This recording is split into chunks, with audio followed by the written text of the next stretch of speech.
The Tolkien Road, Episode 23, The Lord of the Rings, The Fellowship of the Ring, Book 1, Chapter 1, A Long Expected Party. All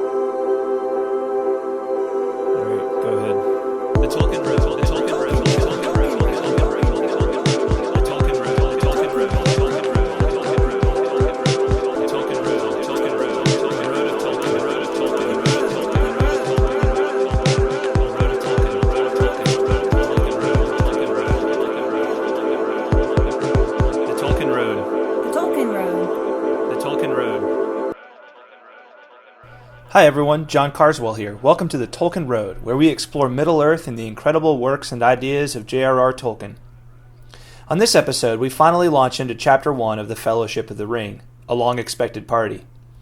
Among other things, we discuss the themes of magic, legend, and locality as they play out in this chapter, as well as the indications that Bilbo's ring is more than just a curious artifact. I hope you enjoy our conversation, and of course, if you haven't already, please leave us a rating and feedback on iTunes. We'd love to know what you think of the podcast. Enjoy the show.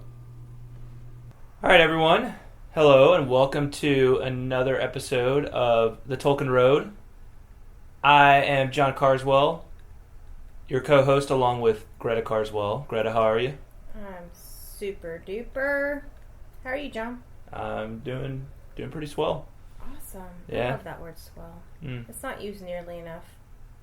It's a pretty swell word. It is. Yeah. It's very swell. And a little spiffy, too. Yeah. So, well, here we are. Finally, after all of that build-up, just couldn't put it off any longer if we tried. I threatened to leave the show. No, you didn't. I thought about it. Yeah, sure you did. Sounds like a convenient, dramatic thing. Sure it'll make headlines when this thing gets posted. Co-host of The Tolkien Road threatens to leave show. More on the news at 11. If only. Yeah. I'll take it if that was going to be my 10 seconds of fame. Yeah, well. So here we are, and finally here we are, starting into the actual narrative of The Lord of the Rings. With Chapter 1 of Book 1 of The Fellowship of the Ring. I was kind of thinking about how I'm going to do this with my little title card that I do at the beginning of every podcast, where I have to say, like, The Tolkien Road, Episode 23. And this is going to be like, The Lord of the Rings, The Fellowship of the Ring, Book 1, Chapter 1, A Long Expected Party. Like all these, subtitles. Exactly. So hopefully we get through this. Hopefully we get through this one, through Chapter 1 in one episode, so that I don't have to be like, Part 1. Chapter 1. Part 1 of Chapter 1. A Long Expected Party. Part 1. The first 8 pages. That's right. Pages 20 through 28. Leading up to Bilbo's disappearance. Anyway. Oops, that was a spoiler alert. Sorry, guys. Well, no it isn't, because you should have already read the chapter if you've gotten to our podcast. Maybe people are just listening to it for fun. Maybe there could be a listener out there who has never seen the movies, never read the book, and just likes to hear randomly, us talk. They were like, I'm going to start listening to a podcast today, and I'm going to completely randomly pick it. And they just happen to land upon ours somehow. And they're like, cool. I don't know who this Tolkien guy is, but I'll read... or where this Tolkien Road goes, but I'm happy to go. Hey, I'm all about roads. Yeah. I love to drive. Find adventure. Looking for a nice travelogue podcast. The Tolkien Road. Where is that? I wonder where Tolkien is. Well, I guess I'll find out. Download, subscribe. All right. Oh man. That's all right. Funny. Haiku time. Nope. I don't want to do any no silly songs. No silly ding-a-ling-a-lings. You just did it, but you did it wrong. So I think I need to do it right now. No, stop. Don't. Okay. Don't do it. No. I'm going to come up with a really good haiku time song. Maybe I'll write to Conan and see if he'll share his segment song writer's contact info with me. What? You know what I'm talking about? No. Alright, the Conan O'Brien show, and they have those really funny segments throughout the show, and they all have really catchy tunes that introduce them. I'm saying maybe I will ask Conan to get me in touch with his segment songwriter guy. Who probably charges a lot of money it probably doesn't do charity work. So I might be able to swing it. We'll see. You could do a Kickstarter for that. Hey, I could. Hey, everybody. Hey, all my Facebook friends. I need some money to go blow on this haiku theme song for That'd be really awesome. for our podcast. That's not about haikus, really. Maybe we could ask our listeners to maybe send in some ideas. If there's any musicians out there that listen to our podcast, hey, if you want to, go for it. If you want to, go for it. You're the one getting hung up on this. I'm just like, let's just do some haikus.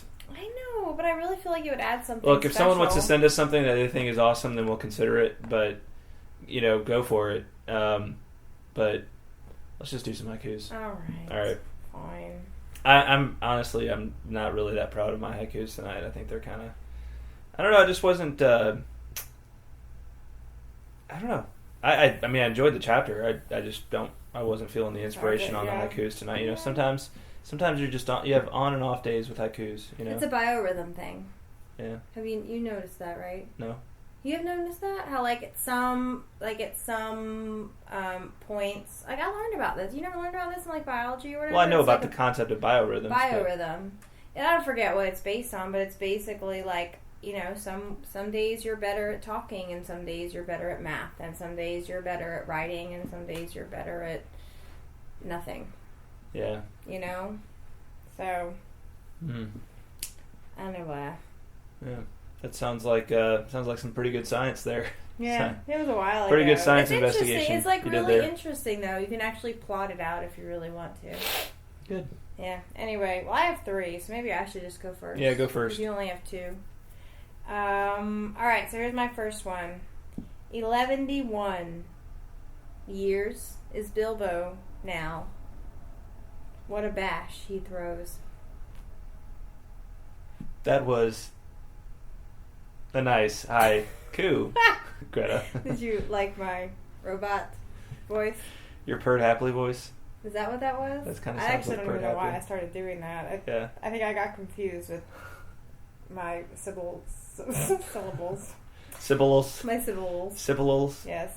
All right, here's mine. All right.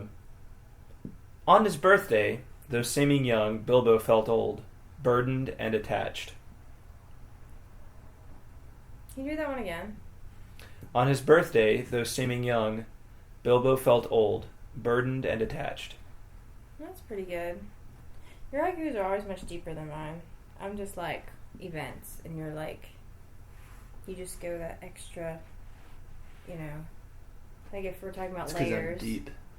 Yeah. Yeah. I mean, it's good. I like it. You're right. I think that's pretty good. I think you should be proud of that. Oh, okay. Yeah. All right. Here's my next one. Presents, food, and wine. Fireworks, speeches, and then Bilbo disappears. See, I'm just the facts. We talked about this last time, didn't we? I'm just the facts, man. Just the facts.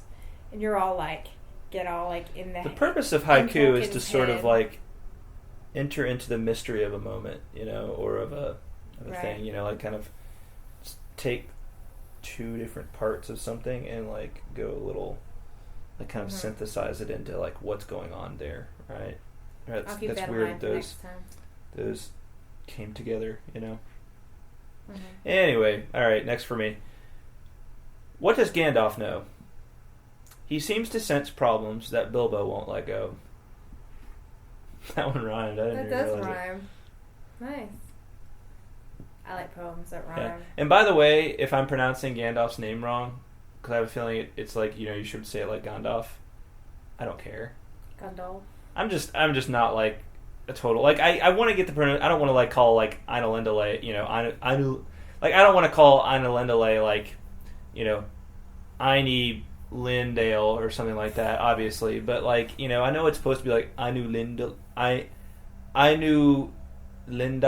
or something like that, real pronounced. But I don't know. I'm just not hardcore enough about the pronunciation part of it. Yeah, I'm not either. The pronunciation part of it, Gandalf is what I say. I like Gandalf too. I feel like that's how they say Gandalf, it in movies too.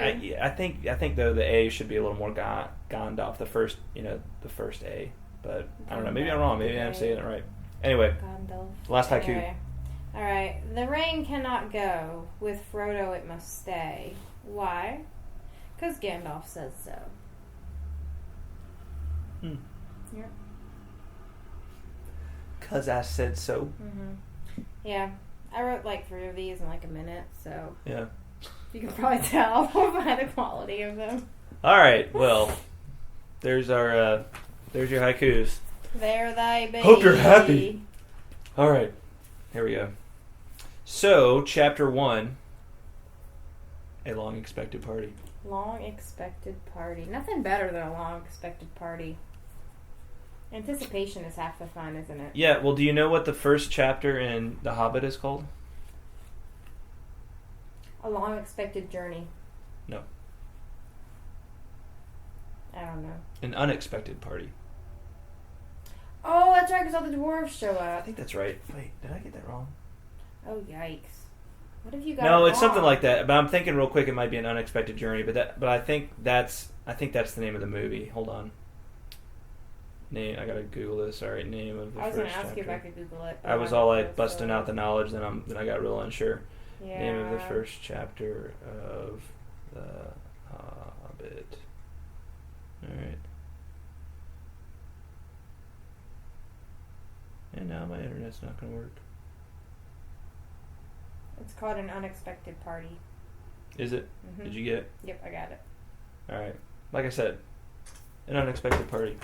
So this is a long expected party. Yeah, so you see that right off the bat. Tolkien is he's playing with what he did in the first book. Very clever. I like that.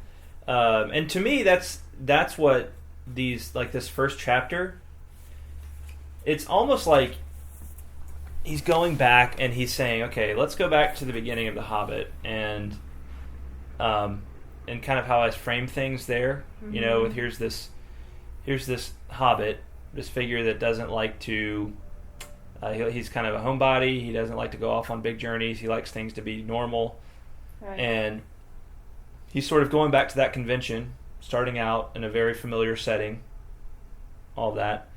But Bilbo has obviously changed. Bilbo isn't like the other hobbits anymore. He likes adventures. He's gone on many of them. Mm-hmm. But we see more of the hobbit community and kind of where Bilbo came from in the first place when he was a well-respected hobbit. Now he's not so respectable anymore. You don't think he's respectable? Well, I'm saying in terms of hobbit culture, he's not so respectable anymore. Right? I see. Yes. Yeah. Because he's different. A lot of them have their questions about him. Now, yeah. He's mysterious. Yeah. Yep. So did you see how much time has elapsed since The Hobbit? 60 years. 60 years, that's right. Yeah. 60 years. That's a long time. It is a long time. You know. It's almost, for some people it's a lifetime. Yeah, it really is. So it's, there's been a lot of water under the bridge since the time of The Hobbit, since the time we last saw Bilbo. Right. And one thing is that even though we might think that because this is Bilbo's 111th birthday that we're talking about, his 111st birthday, mm-hmm. That's like kind of normal for hobbits to live that long. Yeah, I was going to ask you, is that about an expected lifespan? Well, I mean, here, it says in the book that it's a very respectable age for a hobbit. The old Took himself had only reached 130. And Frodo, so it seems like, it's not terribly old. Not too but what's the really old, strange thing? Did you pick up on this? What's the really strange thing about Bilbo at this age? Really strange thing. Yeah, the first page. Oh, he doesn't look like he's aged. Right. Right? He looks kind of the same as he did when he got back from his journey. Time wore on, but it seemed to have little effect on Mr. Baggins. At 90, he was much the same as at 50. At 99, they began to call him well-preserved, but unchanged would have been nearer the mark. There were some that shook their heads and thought this was too much of a good thing. It seemed unfair that anyone should possess apparently perpetual youth as well as reputedly inexhaustible wealth. It will have to be paid for, they said. It isn't natural, and trouble will come of it. All right. So, I saw when I read that, and again, this, if you're just going through and kind of reading the Lord of the Rings for the first time, you're not necessarily going to pick up on all of this. But I see in that this really strong theme of magic, the machine, right? Remember, when we read the Waldman letter at the beginning of the Silmarillion, Tolkien talked about fall, mortality, and the machine. And the machine, he basically said, is the same thing as magic, in his view, right? Yeah. It's not working with nature to bring the better thing out of it, but it's kind of circumventing nature and going around it. And one thing we see is that when mankind circumvents nature in different ways, right? Whether it be environmentally or however, especially that's how we see it, I think, in the modern world is ecologically. When we try and circumvent nature, we're like, oh man, we found a way to get ahead. But there's always a price to be paid, absolutely, right? yeah. You see people that like have a lot of surgery to like keep themselves looking young and everything, and they don't really look young. Like that's they don't look natural. Yeah, because exactly. Like they just look kind of odd, especially the older and the more surgery you have. It's like you don't look old necessarily, but you like. You just look, that doesn't look right, Right. Yeah. It looks unnatural, yeah. Yeah. So, that's, I think what we're dealing with here is, there's this very Hobbit, I think Tolkien presents the Hobbit community in general as very, sort of, they're very just, they're very grounded and they're very set in their ways, and almost maybe a little bit annoyingly so, like they just don't seem to have very open minds about anything. Right. But at the same time, they're right. Obviously that's very strong foreshadowing. Like it will have to be paid for. They said it isn't natural. We don't know what's causing that, but it isn't natural, and trouble will come of it. We just know, right? So I see there that right from the get go, Tolkien lays out this theme of the price to be paid with magic. Right. Yep. There's always a price to be paid. Always a catch. For always a catch for everything every way you think you're getting ahead. When it comes to the machine, when it comes to magic, there's always a price to be paid. All right, so Frodo. How old is Frodo? He's about to turn 33. That's right. Yeah, which is a significant age in what way? It's the coming of age. That's right. For hobbits. Yeah. Yes. It's basically when they enter into adulthood. So their lives are a little more. Their lifespans are maybe a little longer than ours would be. They don't come of age until 33. So this is coming to the time when he's going to be responsible for himself. Right. All kind of works out well, and hey, their birthdays happen to be the same day. Happy the same day. Yes. Yeah. And question: is there a significance to this date that Tolkien chose for their birthday, September 22nd? Do you know? Is there? I feel like there is, but I can't remember off the top of my head. Okay, I was just wondering. I'm almost certain there is, because it seems like with every other big date Tolkien chooses, there's some significance with it. Now, is that also Hobbit Day? It is, yeah. And that's why it's Hobbit Day. Right, because that's their birthdays, yeah. Right. Yeah. Okay. So September 22nd, mark it on your calendars. That's Hobbit Day.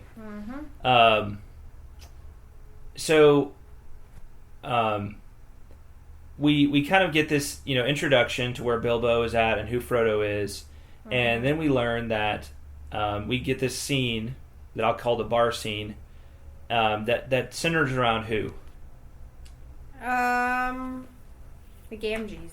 The Gamgees, and in particular, the Gaffer, right? Who's Sam's father, dad, right? Hamfast Gamgee. Gamgee, yes. Yeah. So then the Gamgee, Hamfast is who? What does he do? He's a gardener. He's the gardener for Bilbo. And then Sam, of course, will take over. Is kind of started to take over in that role. Right.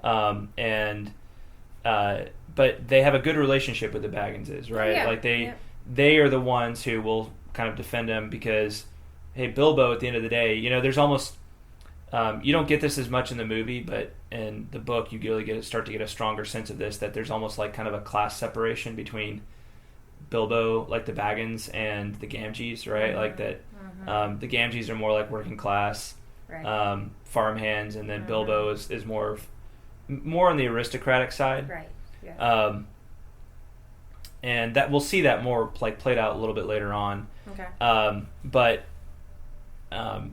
But in this case, Hamfast does not look at Bilbo and be like, "Oh, he's like this person who's too good for me." Bilbo is always very kind to him, speaks well of him, calls him Master Hamfast, and consults him about his knowledge of vegetables. Right? He just seems to have a lot of respect for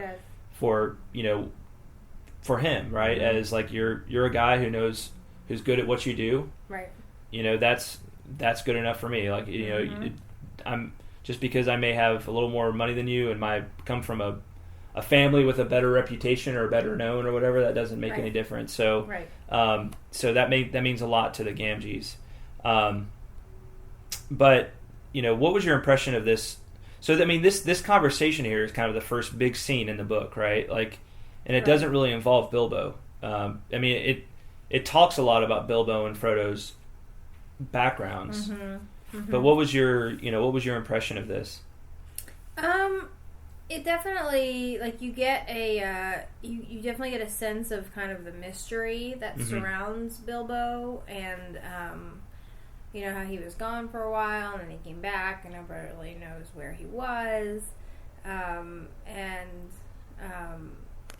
they talk a little bit about Frodo and what a nice little hobbit he is, and you get an introduction to kind of the extended family and stuff like that. Yeah, too, kind of relations. Yeah, well, I mean, to me, what's going on here is that there's this process of building up the legend of Bilbo, right? Mm-hmm. Like that he's this local legend, and the Baggins themselves, because Bilbo has become this local legend, they're all, I mean, you see there's this confusion about, well, what happened to his father? There's this guy Sandyman who thinks that, who's kind of a jerk, and he thinks that Primula Brandybuck, who is Frodo's mother, pushed her husband Drogo Baggins into the water, and that's how he died. Right. When others say it was his weight that sunk the boat. Right. Right. Yes. Yeah. So, there's all of these sort of legends that are starting to build up around this family, and Bilbo is supposed to just be phenomenally wealthy, and we know he's pretty wealthy, but like the legends of his wealth probably far exceed his actual wealth. Right. Yeah.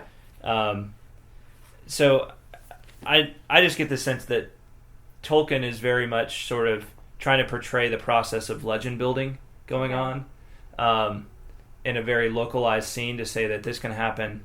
This is, I mean, we can think of things from the places we grew up and like kind of the local legends. It might be a little harder to remember them now because it's been a long time since we recalled them.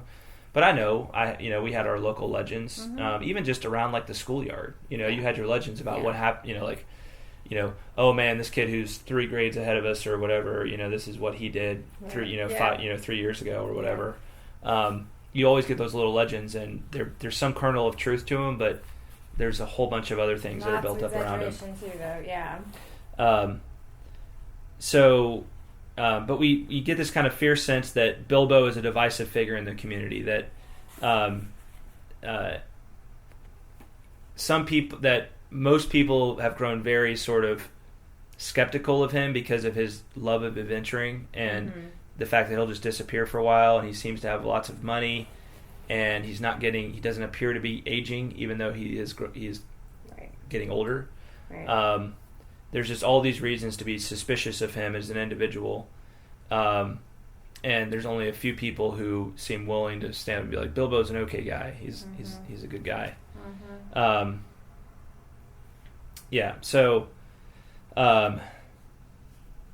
So then we get Gandalf shows up.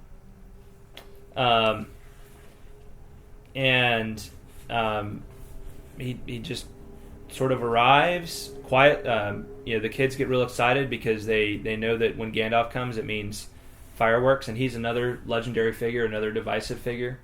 People view him suspiciously, as though he's going to bring adventures into the situation. And what I found really interesting is that the first thing that Gandalf says to Bilbo is how bright your garden looks. It's almost like it's a compliment. Again, a reference back to the Gamgees, and it's almost like it's a compliment to the Gamgees. I'm not sure if Tolkien intended it that way, but it was just funny to me that that's the first thing he said to him. Yeah. Or at least we have record of him saying to him. Yeah. And then the other thing about their initial little conversation there, so Bilbo talks about having his little joke at his birthday party, and I think this has to. I think this is sort of. I think it's funny that he calls it his little joke, because obviously it's more of a trick. It's more like why is he doing this? You know, like what is his goal for trying to do this? I guess is my point, right? Right. Why does Bilbo just want to go like have this big party for himself and just disappear in the middle of it? What does he hope to accomplish by that? Is he just want a good laugh because he's not really going to be around to enjoy it? Right. So what do you think? I mean, like what? Because Gandalf's response there is, "Who will laugh? I wonder." You know. Mm-hmm. And he's kind of shaking his head, almost like he's like, Bilbo, what gives? Why are you? It's almost like Gandalf is wondering, like, why do you want to play this joke too? Right. You know. Yeah. I mean, what do you think? Why does he want to do it? Yeah. This way? Well, it's clear that he wants to leave. Like he feels like he needs a change of scenery. Yeah. And maybe he's just not good at goodbyes. Yeah. I mean, some people aren't. A lot of people aren't. And they don't enjoy them, and they feel like maybe he thinks he'll change his mind if he does it any other way. Maybe he thinks Frodo will talk him into staying, or you know. I mean, I think there's just too many unknowns, and even as it is, as we'll see, even after he plays his joke, there's still some it's not like he just disappeared and was gone. Like there were still some hiccups to get him out of there. Right. So I think he was afraid. I think he was afraid to kind of to drag it out anymore, because he wouldn't actually get out if he did. That's what I think. Yeah, I mean, I get that part of it, but I still don't see why he needed to kind of have this the joke. If he wanted to just leave without saying goodbye, he could sneak out in the middle. He could sneak out in the middle of the night, leave a note, and say, "Hey, this is where I went." So maybe so obviously he wanted to show off a little bit more. Is that what you're saying? Yeah, I mean, I think there was a showy aspect to it. I also think there was a little bit of a. I don't know if it'd be right to call it arrogance in it. Just a hint of arrogance to say, like, I'm better than all you rubes. Like all you. I've been off and seen the world. I hang out with elves. Yeah.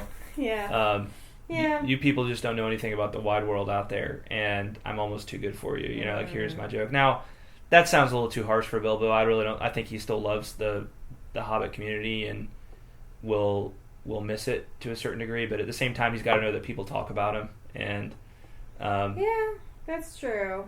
And maybe this is just a way of kind of, again, maybe he knows that he's becoming a legend, and he's just like, you know what? If people are going to make a legend of me, I'm just going to feed the legend. Yeah. That's true. That's a good point. Yeah. So anyway, I like that little part of it, and again, I think this first part is just it's almost like just building the legend of Bilbo within the Hobbit community, that he's going to become this really mythic figure with them, which is funny because he started out as this guy who was not a part of the myth, the greater myth of Middle Earth, right? The elves and everything. Oh, right. Now he's kind of been drawn up into it, and he's going to become like the great mythological figure of the Hobbit community, over time. Yeah. And, and we can kind of see from the bar scene how that he will, like, the details of his life will be exaggerated and everything as time goes on. Yeah, he'll become like a Paul Bunyan or a Daniel Boone kind of character. Yeah, even though he is keeping a record of things, it'll be exaggerated. Yes. The more I think about that, actually, it's really, I think one of the most interesting aspects of the Lord of the Rings that we'll see over time is how different people tell the stories they tell and accounts they give, and there's things can be exaggerated or seem different depending on who they're coming from. And there's just like this really interesting like interweaving of different telling of tales that creates this kind of mysterious element to it all. Anyway, I don't want to get too lost on that, but I'm sure I'll flesh it out more as we go. So that kind of like, are you kind of hinting at that thing that we talked about a couple episodes ago, like the story within the story? Yeah. Kind of thing. Yeah, and for me as a literature nerd, I really like the nested narrative. Yes, kind nested of thing. Narrative. That was the fancy word for it. Yes. And also the way that this person can tell a story and that person can tell an account and of the same thing, and it'll seem different depending on who's telling it. Even though neither one of them is lying, Yes. Yeah. But we also get later on in this chapter the whole thing where he hints at the fact that he didn't tell the story in the book the way that it actually is. But we'll get to that. Yes. Okay, quick time check. So, let's pause for a commercial break, and we'll come back and we'll finish the chapter. Sounds great. All right, don't go away. Do you know the tale that Tolkien called the kernel of the Middle-earth mythology? Beren and Luthien is the story of an outlaw mortal and an elvish princess tasked with obtaining a Silmaril, one of the holy jewels of the Blessed Realm, from the Iron Crown of the Dark Lord Morgoth. In my new book, Tolkien's Requiem, I explore the legend of these doomed lovers. In doing so, I aim to provide a backdoor into the world of the Silmarillion for those who have struggled to give it a go. One of Tolkien's greatest achievements, the story of Beren and Luthien, deserves to be as well known as The Hobbit and The Lord of the Rings. Get your copy of Tolkien's Requiem today by visiting truemyths.org/Beren. That's truemyths.org/BEREN. Happy reading! All right, we're back. So, Greta, how are you after that commercial break? Yeah, I'm pretty fantabulous, I must say. Good. Did you write any more haikus? No. No. I already mentioned all the facts, so. That's true. Yes. I don't really have any more material to pull from. I read the first chapter of The Lord of the Rings. It was called. All right. A Long Expected Party.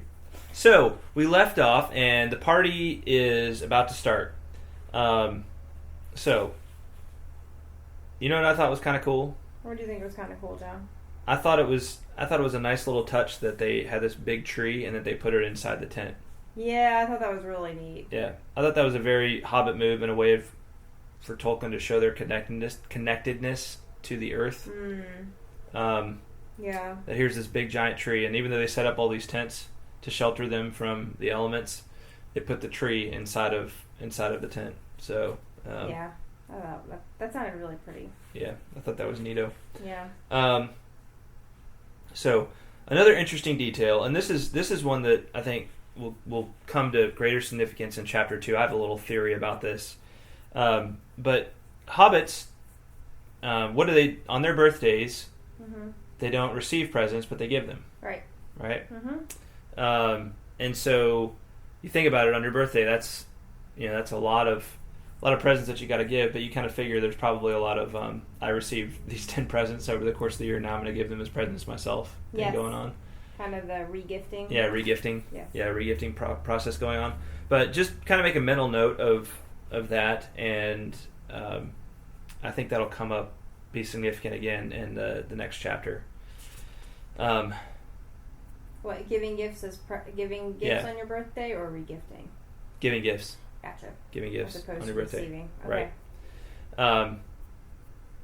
So we get a lot of cool fireworks. Wait, before that's that, all great. Go ahead. To say how funny I thought it was that the post office was like completely overrun just because of all the invitations and RSVPs going in and out. Right. And not just one post office, but like a few post offices. This is they were blocked and they were snowed under, and they were voluntary assistant postmen were called for. Like they had to call them backup, like just to get all the mail related to this party delivered and received. And I just thought that was really funny. Yeah, well, that's a good touch because it gives you a sense that there's a lot of like Hobbit. The Shire is pretty populous, right? Yes. Yes. It's maybe not New York City, but it's got plenty of people. It's not like the country where there's only like 20 people that live in the town. There's a lot of people that live there. Metropolis almost. Yeah. I don't know if I call it a metropolis. That's large. Maybe I was exaggerating a bit. I think we need to rethink our little terminology for city size there, Greta. Okay, so. fine. I just wanted to have an excuse to say the word metropolis. Yeah. Because I thought it sounded cool. Metropolis. Anyway, so these people have got to be super excited. They've been watching like all kinds of carts and preparations and stuff for this party. And then the day is finally there. Yeah. And everybody was nervous because it was cloudy the day before, and they thought it might rain, which would be a disaster. Yeah. And then we got fireworks, and they do the huge dragon that I guess is supposed to be Gandalf's tribute to Bilbo with Smaug. I was wondering, Matt, is that the case? I assume, he doesn't come right out and say it, but he does say it's in honor of Bilbo, this one last surprise. Yes. And it is a red golden dragon. So that's a neat little thing. But then we get to the dinner party, right? So they do the big party where pretty much everyone is invited, and then there's 144 special people that get invited just to the special dinner, in the great pavilion with the tree, right? So into the big tent where the tree is. I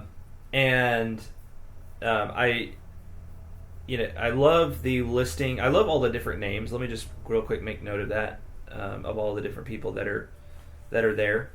The Bagginses, the Boffins, the Tooks, the Brandybucks, the Grubbs, the Chubbs, the Burrowses, the Hornblowers, the Bulgers, the Bracegirdles, the Goodbodies, the Brockhouses, and Proudfoots. Proud feet.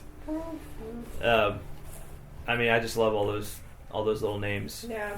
The Goodbodies. The good body. So I was like, I want to be a good body. Good body. Yes. Bracegirdles, yeah. I guess most of them seem to have, except for the Grubbs and the Chubbs, they all seem to be just kind of like compound words. Hornblower. Oh, I guess so. Bracegirdle, Goodbody, Brockhouse, Proudfoot. Not Bulgers, though. Yeah. Anyway. They sound like Hobbit names. Right. They do. Yeah. Yep. I just like them. I like just them. point it out. Dang. I like them too. Well, and again, I feel like Tolkien just does such a good job of creating a reality with words. Mm-hmm. A very real seeming place. Absolutely. Through words. Yeah. You just go throughout this chapter, and he sets it with the way people talk to each other and just the little details of their culture. Mm-hmm. And he doesn't do it with like this, I'll make this little detail up here just to seem exotic. It's like you get the sense that he probably edited a ton of stuff out of this just for brevity's sake, just so the book wouldn't be 10,000 pages instead of 1,000 pages. Mm-hmm. And he could have gone into a ton of more detail. Yeah. You're absolutely right. If he wanted to. Yeah. And can't like the Springle Ring, right? The dance that Master Everard took and Miss Melilot Brandybuck get on a table and do, right? Right. The Springle Ring. All right. So there's this great line that I want to do the math on, right? That I've never quite been able to figure out. I think I read it like 5 times. I know. Well, and it's a brilliant line. I don't know half of you as well as I should like. I don't know half of you half as well as I should like, and I like less than half of you half as well as you deserve. So I try and do the math on that, and it's like, okay, all right, so there's basically 2 parts to that statement. I don't know half of you half as well as I should like. That one's actually a little easier to understand. It's like there's this half of you that I don't know half as well as I should like. Which means that I'd like to know you better. Half of you I'd like to know better. He wishes he knew better. Right. Yeah. It's the second part that gets tricky. And I like less than half of you half as well as you deserve. So less than half. That's less than 50%. Right. Half as well as you deserve. So that's almost like, it sounds like it's supposed to be a compliment, but it's actually, he's just stating something. He's just stating a fact. There's some of you in here that I'm not particularly fond of, and you probably deserve, but you probably deserve better. That's kind of the nicest thing you can say about it. I think so. I mean, he's basically saying, I like less than half of you, so let's just say 25% of you. Mm-hmm. Half as well as you deserve. Okay, which means I don't like you, right? I don't like you that much, but okay. Yeah, I don't like you that much, but you're probably a better person than I think you are. Right. I see. Yeah. And this was so funny because, like, I read this, 5 times trying to figure it out. And then the next line is, "This was unexpected and rather difficult. Right. There was some scattered clapping, but most of them were trying to work it out and see if it came to a compliment." Right.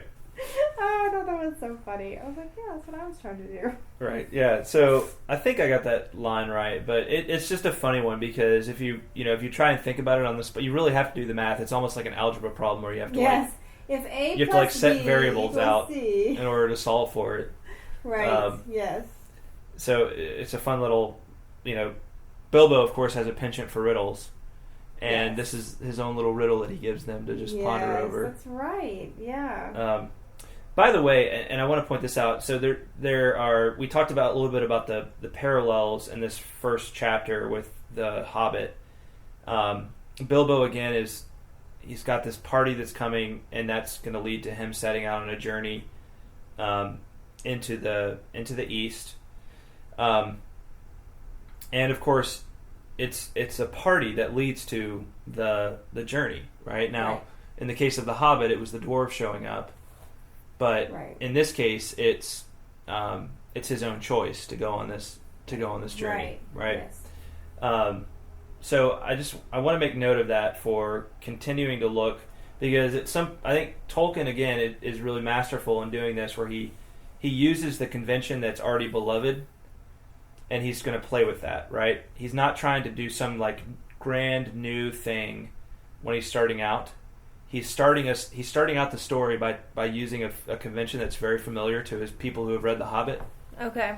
So that the story feels very familiar, and it sets this tone of like, oh yeah, I know this story. We're starting out with good old Bilbo and in the Shire, and he's getting ready to go off on an adventure. And that will just slowly diverge, and in many ways from that path over the course of the next few chapters. I also thought it was funny that this little line about where he says, "It's Frodo's birthday also, and together we score 144. Your numbers were chosen to fit this remarkable total. One gross," which apparently is not a term that you should ever use to refer to hobbits, because they don't like that term. Right. Well, it mentions that before, that a gross is 144, but you should never use it when referring to people. Right. Yes. And there were no cheers at this comment. It says, "This was ridiculous. Many of his guests, and especially the Sackville Bagginses, were insulted, feeling sure they had only been asked to fill up the required number like goods in a package. One gross indeed." They were like packing material, Right. It's like, okay, we need to make sure the box is full, so here's some packing material, That's the only reason you're here. That's right. And then finally, he does his disappearing act. Yes. He just so abruptly he says, I'm leaving now. Goodbye. And then poof, he vanishes. Now, did you pick up on the fact that the blinding flash of light was not his idea? I did later. Yeah. But you don't know that until... No, you don't. But I'm just saying, like... Yeah. If it was his way, it'd actually look a lot more like it did in the movie, the Peter Jackson movie, where he slips on the ring and he just, like, vanishes. There's no, like, flash of light or anything. Which looks a lot more suspicious than a poof. Yeah, that's true. Yeah. So Gandalf did that. Yeah. And that, I think Gandalf did that very purposefully because he didn't want to arouse any more suspicion. Oh, he did. Yeah, I agree. He wanted to say, I want them to attribute it. It's almost like he wants them to attribute it to him, so that they're not thinking Bilbo has some kind of special powers of his own. I see. Right. Good idea. Yeah. Anyway, so he was never seen. So he was never seen by any Hobbit in Hobbiton again. He gets out before even Frodo can get back to Bag End to see him. And then we get into this long conversation between him and Bilbo about the ring. Right, but can we just backtrack for just a second? Yes. Because I thought it was really funny how after he disappeared, they all didn't really even care that he was gone. But what they decided after talking about it was that what they needed was more food and wine to get over the shock of it all. Right. Like, really? Yeah, I know. It's so... I think they were just like, oh, he's up to his old tricks again, whatever. Yes. You know, so, yeah, the silly old fool, but why worry? He hasn't taken the victuals with him. Right, he has to take the victuals with him. That food's still here. Let's drink up, enjoy it. Yeah, they just call him Mad Baggins is off again, right? Silly old fool. Yeah. So they just all kind of expect that of him. Yeah, I guess that's true. Yeah. So did his joke work? Maybe not. I guess again he's just trying to feed. Shocked. I think he was going for shock value, and I think he got that. Yeah, I mean it'll increase the local legend. That Bilbo, he just one day disappeared. We never saw him again. Yeah. Right. Yeah. There were stories about him. There were rumors, but we never saw him again. Yeah. All right. So Bilbo goes back, starts gathering all of his stuff that he needs to take with him on his journey, and he's already made up his mind that he's going to leave the ring behind for Frodo. Right. All right. Into the envelope, he slipped his golden ring and its fine chain and then sealed it and addressed it to Frodo. At first he put it on the mantelpiece, but suddenly he removed it and stuck it in his pocket. At that moment, the door opened and Gandalf came quickly in. So we start to see this thing where Bilbo, it's almost like he's not really conscious of the power that the ring seems to have over him at this point. He puts it on the mantelpiece at first, and then just kind of slips it back into his pocket, almost unthinkingly. Mm-hmm. Almost like it's commanding him to do so against his will. Yeah. And we see this over the course of the next few pages, this interplay between him and the ring. Right. You get a little further on, and he says, Gandalf says, You're taking care of everything, the ring as well? You agreed to that, you remember? Oh, yes, I suppose so. Where is it? In an envelope, if you must know. There on the mantelpiece. Well, no, here it is, in my pocket. Isn't that odd now? Yes, after all, why not? Why shouldn't it stay there? And so Gandalf at that point starts to get a little concerned. I think, Bilbo, I should leave it behind. Don't you want to? And Bilbo, that's where things really start to go downhill with it. Well, yes and no. Now it comes to it, I don't like parting with it at all, I may say. And I don't really see why I should. Why do you want me to? You are always badgering me about my ring, but you have never bothered me about the other things that I got on my journey. And that's where we get into this, this bit about, I had to badger you. I wanted the truth. It was important. Magic rings are magical, and they are rare and curious. I was professionally interested in your ring, you may say, and I still am. I should like to know where it is if you go wandering again. So Gandalf has a good idea, there's a reason, because Gandalf knows the lore of the magic rings. Right. Mm-hmm.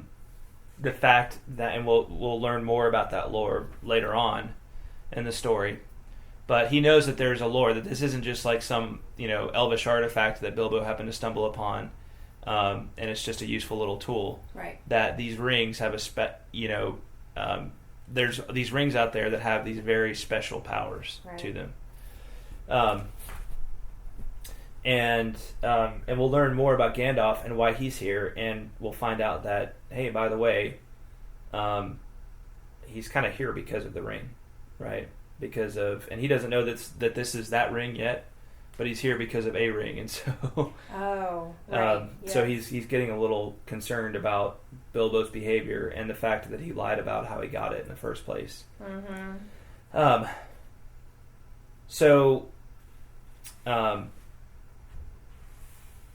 What's the So what's the next big giveaway that Bilbo does that says that Gandalf should really be concerned about this?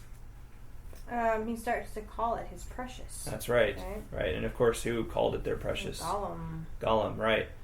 Yep.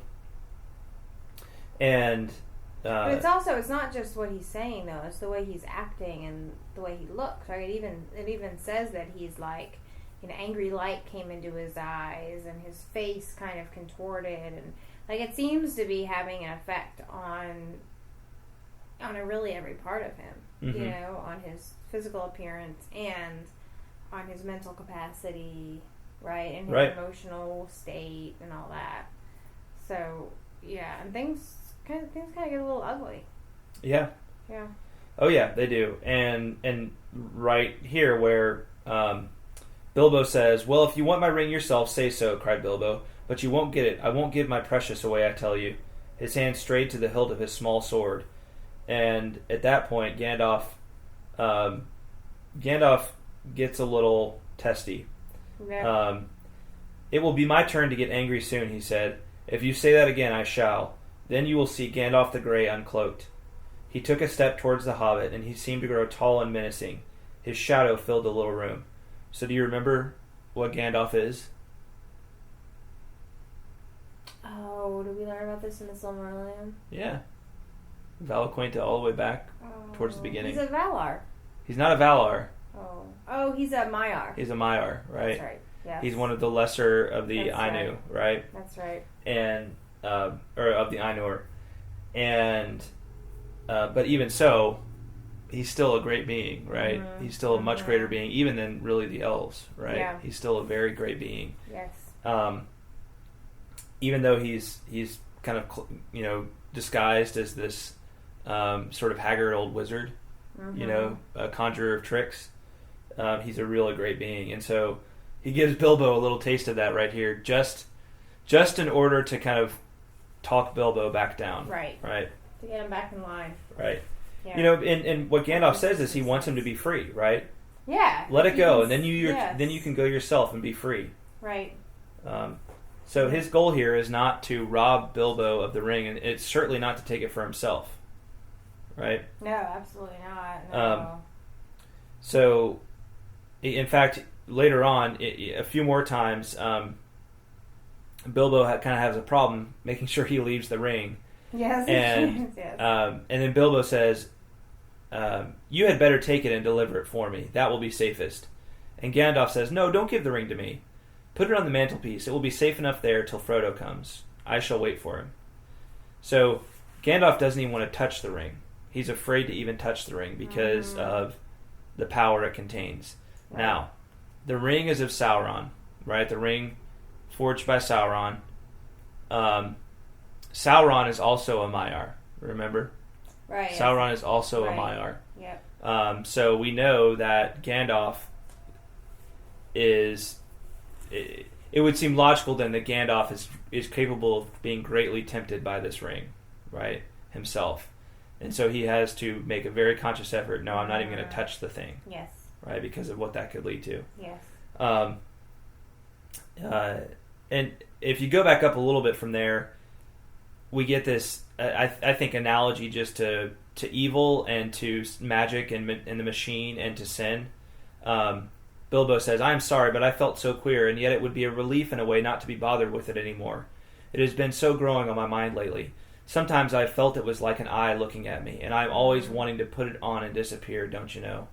Or wondering if it is safe and pulling it out to make sure. I tried locking it up, but I found I couldn't rest without it in my pocket. I don't know why, and I don't seem able to make up my mind." Have you ever had something that you're responsible for, and maybe you've done something wrong, and you have like a secret that you don't want anybody to know about, and because you've done something wrong, and you like expend all of this energy just trying to protect that secret. It's quite literally exhausting, but you can't let it go. Yeah, right. That's kind of what's going on here. Or even think about what a lot of people thought Tolkien wrote the book about, that he was writing this allegory about like the about like atomic energy or about the atomic bomb. Oh, right. And in a sense, those people had a point, because the ring does bear a lot of similarities, right? To like that it's this thing of great power, and like the U.S. has so much money has been invested in like just these nuclear programs, nuclear weapons programs that to protect them and to build them so that we never have to use them and all this kind of stuff, right? Yeah. It's just this massive investment of energy, right? To have to do that. Yeah. And that's like so many different things in life, so many technological aspects. It kind of boggles my mind, and this is something we've talked about a lot. You think to yourself, man, it would be really great to have like a lot more money than I have right now, and this just goes for anybody, but like there's that constant temptation to think if I just had more, then I'd be happy, and I feel much freer. That's not really how it works. Like you get more, and it's like you've got all of this. I was talking to a friend the other day, and he was telling me about some of his family members who are fairly wealthy, and just all of the like they have a really beautiful house, and it's too big for them, and they've got all this yard stuff, and that people like are constantly people work on their house, and then people constantly come and like steal this yard stuff that's worth money, and they're just like, we've got to invest all this energy just into protecting the stuff we have, yes. money and energy just into that. Yeah. So you get this sense that Tolkien is saying, man, let's contrast from that and all of these modern notions of being super wealthy and having everything you could possibly want as being pathways to happiness, and say that that's not really how all of that works. What could be cooler than having an invisibility ring, right? But obviously with the invisibility ring, there's all of this other spiritual, emotional stuff going on with Bilbo that has just burdened him. Yeah. Is that we got to the point where he tells Gandalf that he feels like butter spread over too much toast? Yeah, I was thinking, is that even in here? Yeah, it is. Is it? Okay, did I miss it? I can't remember where because we haven't mentioned it first. I mean, I know it's in the movie. We haven't mentioned it yet. No, it's actually in the book. Okay. Some were thinking what a great description. Right. That is. For some reason, I didn't pick up on that this time, even though I love that description. Yeah. I don't know if it's before the party or after he disappears, but he does mention it. I know it's in this chapter somewhere. Yeah. But that I mean, I think that gives you a really good. I just feel like that gives a really good mental image and a good idea of how he's feeling. Like he just feels weighed down and burdened, just stretched to the limit almost. Yes. Yeah. So this thing we know. So far about the ring, we know that it's causing this great burden on Bilbo. And that he wants to get rid of it, but he's not able to under his own power. Right. It seems to have this too great a power over him for him to get rid of it willingly. Someone has to step up to him and be like, get rid of it now. Yeah. And I think Gandalf handles this with a lot of wisdom, right? Absolutely. He doesn't unveil himself until he absolutely has to, and even then he's just doing it to talk Bilbo back down. Right, exactly. And once he does that, he just kind of tries to use Bilbo's own agreement to do so in his favor, even when Bilbo still wants to take it with him. Yeah. Okay, so I love the fact that these three dwarves just pop out of nowhere. And, I know, right? I'm like, where did they come from? I know. And then they're never mentioned again. Right. I wonder who those dwarves are, but anyway. They were just there to pack up his stuff and get it organized to go, I guess. I guess so. That seems kind of above a dwarf to me, or below a dwarf to me, though. Dwarves are. Well, I wonder if they knew Bilbo from way back when. And he would called in a favor or something. Yeah, that's possible. It's possible. All right. Okay. I love the little poem. This road goes ever on and on poem, even though it's a little short verse, and there's different versions of it elsewhere.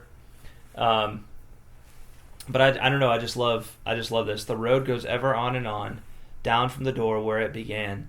Now far ahead the road has gone, and I must follow if I can.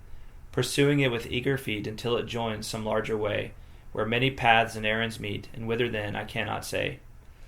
I love the sense of like this kind of unending road, and I don't know where it's going to lead ultimately, but I'm setting out on the adventure, and I feel freer setting out on the adventure.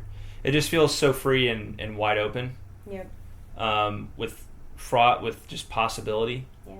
Opportunity and just who knows where it will go, and I have to follow. It's part of my destiny.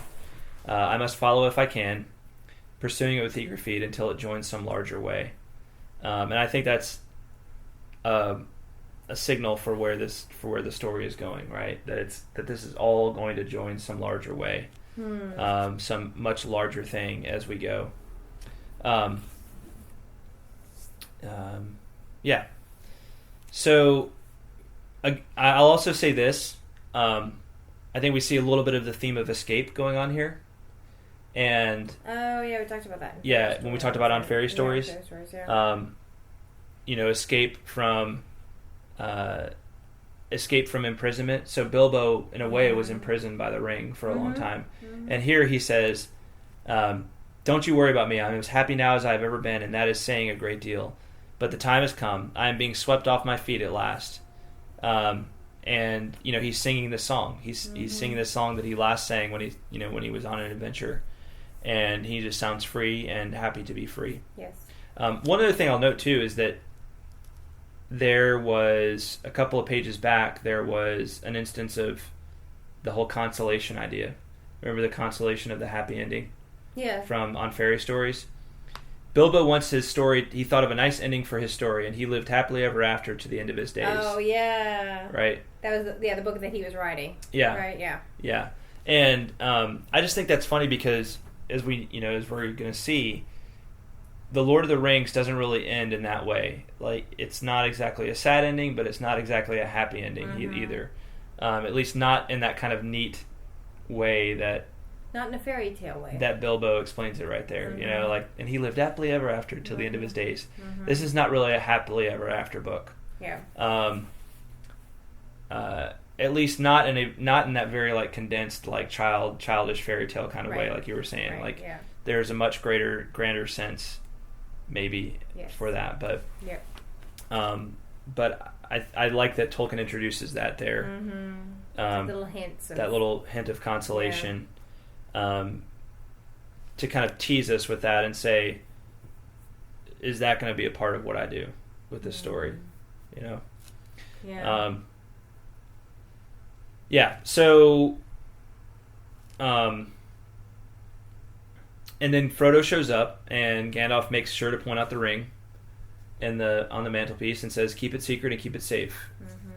And Frodo has to give away, kind of go through Bilbo's stuff and give away what he's meant to give away. Yeah, and he's like in charge. Right? Yeah, he's the heir to Bilbo's estate. He's the inheritor of Bilbo's estate, right. And you got these Sackville Bagginses who are relatives of theirs who are really mad that they're not inheriting more because I guess Otho Sackville Baggins would have been the heir. Right, would have been the heir. Yeah.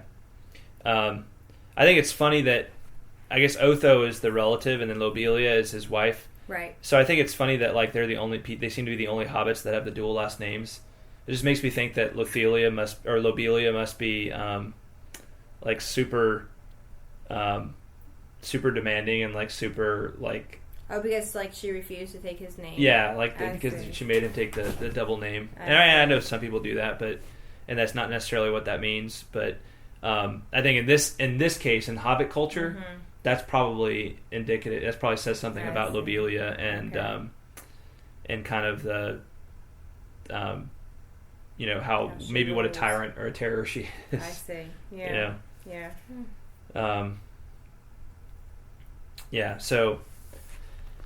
All right. Well. And Bilbo had actually labeled some stuff, right? I mean, it wasn't like Frodo was deciding who to give stuff to. I mean, he had picked stuff out, and a lot of the stuff it felt like was kind of it's a little kind of a little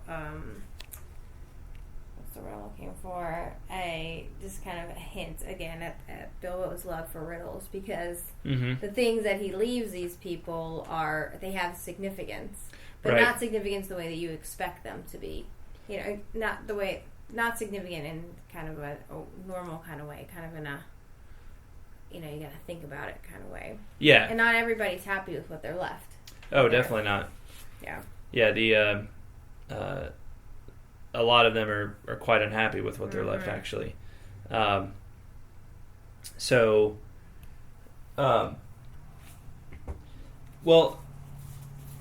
Mary shows up, Mary Brandybuck. Yes. For a little bit.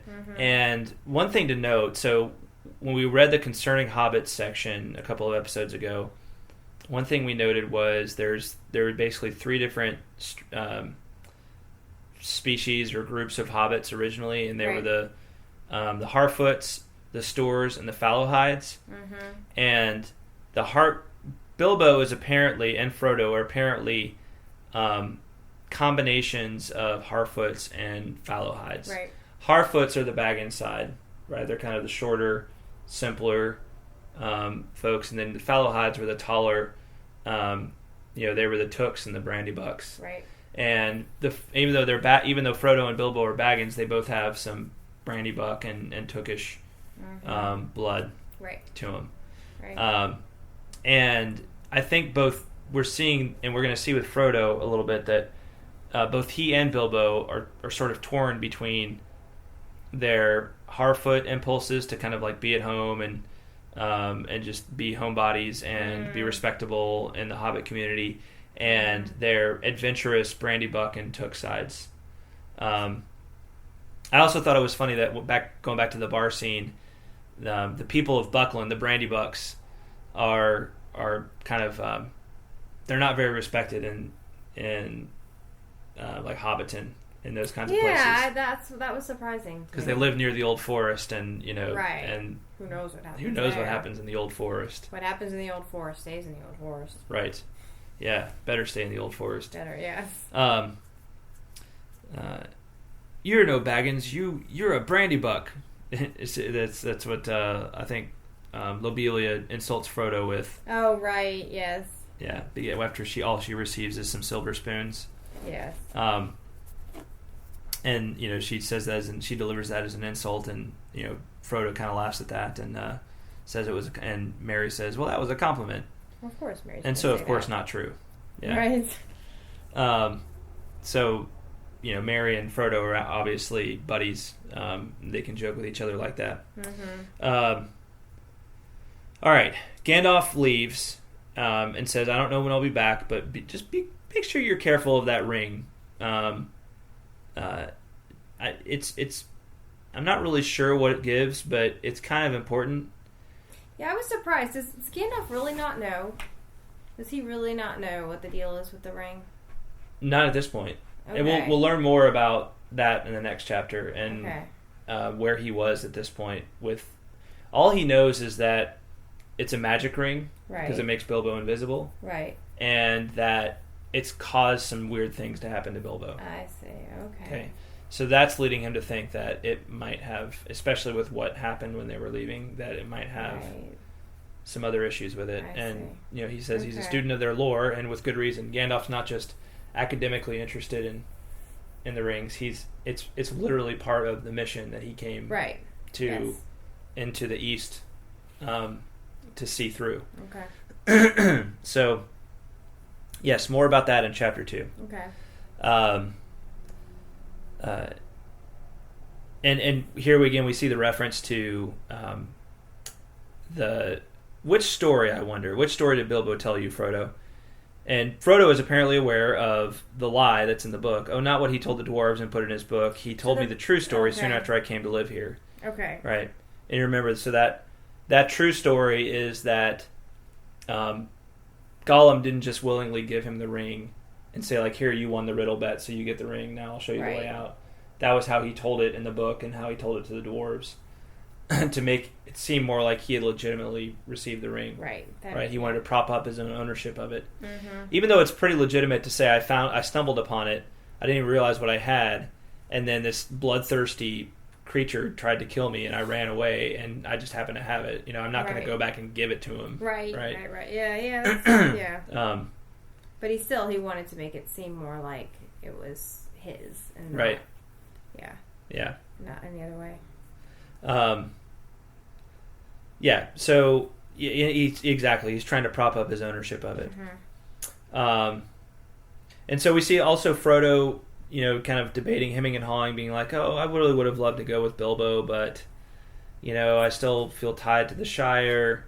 Mm-hmm. So again, he's kind of where Bilbo was. Bilbo was ready to leave, but you can see that Frodo is heading in that direction, that he's kind of on that trajectory anyway. Right. And then Gandalf leaves and says, "Goodbye, take care of yourself, look out for me, especially at unlikely times." Dun, dun, dun. I feel like that's I was trying to look at this because I feel like Gandalf talks that way a lot, where he will say something and then be like, especially at unlikely times, I don't know what you'd call that, but it seems like a very Gandalfish way of speaking, like he does it frequently. He'll say something very definite, like a command, and then he'll give a very kind of trailing sort of like a qualifying statement along with it. Yeah. Especially at unlikely times. What does that mean? It's very mysterious. Yeah, very mysterious. Absolutely. I think it just adds to the mystery of Gandalf. Yep. Yeah, it does. Definitely puts a little more plot of mystery around him. All right. Well, even though I think we're probably well over an hour on the episode, I feel like we flew through that. I also feel like you didn't have a whole ton of a lot to say. So was there anything else that you want to throw out there? I feel like I said plenty. Oh, okay. Well, fine then. You said plenty. I did. Well, I honestly, I'm reading it just like a story. Yeah. I'm not looking for all the stuff that you're finding, so I'm just enjoying listening to you tell me about it. Well, ask more questions because the monotone doesn't sound nice. So I'm not saying you have to ask them right now. I'm just saying make sure you got plenty of questions going forward. I asked some questions. You did. You good? Yeah. Yeah. Okay. Yeah, you just need to interrupt me more and Okay. Yeah. Okay. I will. Everybody listening to the podcast is like, yeah, Greta, come on. Whatever. Interrupt him more. Whatever. You're the expert. He's just like blah blah blah blah. I'm not an expert. I'm just reading the book like you, but I'm trying to go deep and get more out of it. Right? I know. See, that's the thing. I don't go deep. I'm just like, oh, that was a nice chapter. Yeah. Bilbo disappeared, and he doesn't want to give Gandalf the ring. It's not what we're about. It's not what this is about. I'm trying to find my old notes to see if there was anything about this that I wanted to. Anything else that I wanted to mention? I feel like you covered it really well. Oh. Yeah. Okay. Well, next time we'll talk about Chapter 2, The Shadow of the Past. Ooh, that has an ominous title. Yeah, that's a really cool chapter. I like that. I'm a big fan of The Shadow of the Past. I like the chapters that are a lot of people telling about things that happened. Mm-hmm. And so I am looking forward to that. Me too. Yeah, right on. And I'll ask more questions. Let's see. I'm trying to find.